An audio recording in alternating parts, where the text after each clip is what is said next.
बयनिसिमबो खुलुमनाय जासिबाय।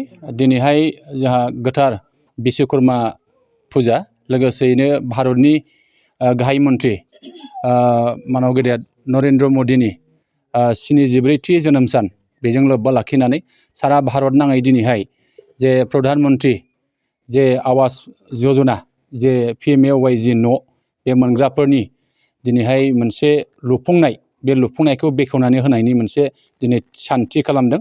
आरो बे सानथि खालामनायाव आङो सिलेचिरां डेभेलपमेन्ट ब्लकनिफ्राय आंखौ नैबे खुंग्रिं BCDCनि सिङाव जेसेबां न' लुफुंजाबाय बेखौ बेखेवनानै होनो थाखाय आंखौ बिथांमोना बिथोन हरनाय लेखा आं बाहाय फैनानै दिनैहाय जोंनि नैबे खुंग्रिं BCDCनि सिङाव थानाय जोंहा 131 न'खौ दिनैहाय जोङो बेखेवनानै होबाय।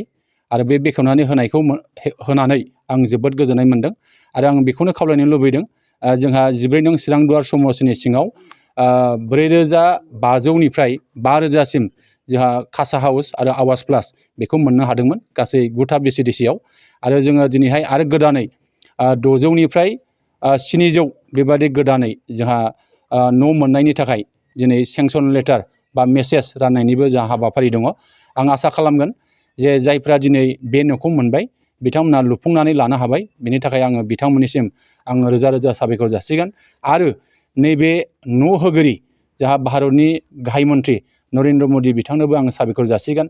आसामनि गिबि मन्त्रि डक्टर हेमन्त बिश्व शर्मा बिथांनोबो आङो साबायखर जासिगोन। लोगोसेयैनो जोंनि BTRनि गाहाय मावफुं सोद्रोमा मानव गेदेर प्रमद बर' बिथांनोबो आं साबायखर जासिगोन। आरो बिथांमोननि गोख्रों नोजोर लाखिनाय, बिथांमोननि अननायावनो दिनै गोरिब गुन्द्राफ्रा दिनै बेबादि न' मोननानै मोनसे मोजां न' लुफुंनानै होनायाव बिथांमोना निस्सय जोंनो रोजा रोजा साबायखर जासिदों।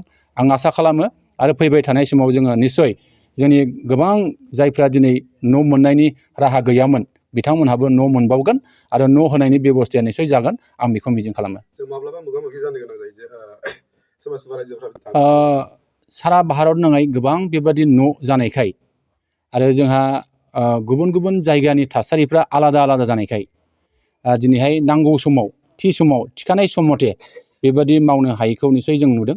बाहाय गोबां जेंना दङ। बे जेंनाफोर थानायनि थाखाय निस्सय सम मथे लुफुंनो हायाखै। दिनै सरकारा बिनि सायाव गोख्रों नोजोर लानानै दिनै फारि फारि न' लुनायनि बेब'स्था सोलिगासिनो दङ। आरो जोङो आसा खालामो कमप्लिट बे न'खौ जोङो थाबैनो नैबे सेप्तेम्बर नभेम्बरनि गेजेरावनो फोजोबनानै होनायनि थांखि लानायखौ जोङो नुनो मोनदों। नोंथां ससियेल मिडिया मोननिसिम गोजोननाय जासिग्रोबाय, बुंनायनि सुबिदा आरो फोरमायनायनि सुबिदाखौ मोननायनि थाखाय खुंग्रिं BCDCनि चेयारमेन जानानै आङो खुब गोजोननाय मोनदों।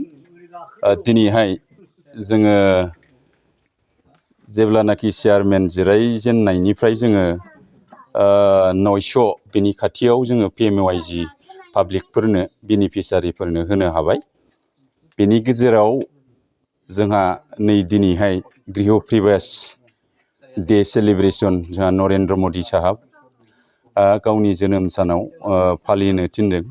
बे हिसाबै जोङो मोननै एजेन्डा दं बेवहाय। बेयो जाहैबाय जायफ्रा आवास प्लासआव न'खौ मोननानै लुफुंनो हाबाय बेखौ बेखेवनानै होनांगौ। आरो आवास प्लासआवनो जोंहा बाखि थाबावनाय बे बेनिफिसारिफोरनो दिनै सेंसन लेटारखौ दा एसे उनाव 12 बाजिसेयाव जोङो राननानै होगोन। आंबो गोजोननाय जासिदों दिनैहाय सारमोननो, जोंहा नरेन्द्र मदि आथिखालनि भारत सरकारनि PM आरो आसामनि जोंहा डक्टर हेमन्त बिश्व शर्मा सार आरो आथिखालनि BTRनि चिफ प्रमद बर' सारमोननि दैदेननायाव जोङो जथेस्थ' न' गैजायै बेनिफिसारिफोरनो अहर अहर गामियाव बिदिनो 20 खान 30 खान बेखिनि न'खौ मोननो हाबाय। बिनि थाखाय जोंबो खामानि मावनो मोननानै जोबोद गोजोननाय मोनदों। जिहेथु गैयै न' गैजायैफोराबो दिनैहाय गंफा गंफा न' लुफुंनानै लानो हादों। बिनि थाखाय आं बेनिफिसारिफोरनिसिमबो आङो गोजोननाय जासिगोन।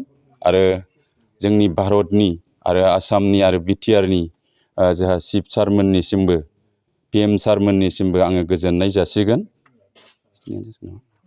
दिनै नोंथांनि नैबे बिसिनि आन्दाराव दिनै जोंहा टारगेट दंखायो 119 जन बेखौ जों बेखेवनानै होगोन। जायफोर बिथांमोना लुफुंनो हायाखै बेफोरखौ लुफुंनानै होनो नोंथाङा मा खावलायनो सानो? जोंनावथ' इसिबां मानि लुफुङै बेबायदि गैया, माने बांद्राय कारापसन बेबायदि गैया आरो जायफ्रा माने मोनदों बिसोरो माने 95%सोआ आवगायनानै थादों आरोखि जोंनिया। जोंनाव बेनोल' माने मिस्ट्रिफोर गैजायैनि थाखाय जोंहा एसे उसुबिदा जायो, लुनायाव लेट जायो। जेरैबायदि सरकारनि 3 मान्थनि गेजेराव जों लुफुंनानै होनांगौआव जोङो 5-6 दान बेबायदि जोंनि थाखाय न'खर जानानै बे बिटिआरनि न'खौ मोननानै आङो न'खौ लुफुंनो हानायखाय आङो गोजोननायखौ मोनबाय आरो प्रमद बर' सारखौ आङो गोजोननाय जासिबाय, हेमेन्थ बिश्व शर्माखौ आं गोजोननाय जासिबाय। आगोलाव बेबायदि न' मोनाखै नामा? आगोलाव आं जेबो न' मोनफेराखै, सरकारनि बुस्थुखौनो मोनफेराखैमोन आङो। दा बेनो फार्स्ट आरो बेनो। मा बिजनेससो गोलैयो? आंथ' बिजनेसा बिदिनो आबाद। बिसिडिसिया मा बिटिसिया खुंग्रिं। मा मावो नोंथां? आं दा ओरैनो आबाद ओरैनो मावलाबायो, बिदिनो एसे एनै हालफोर मावलाबायो।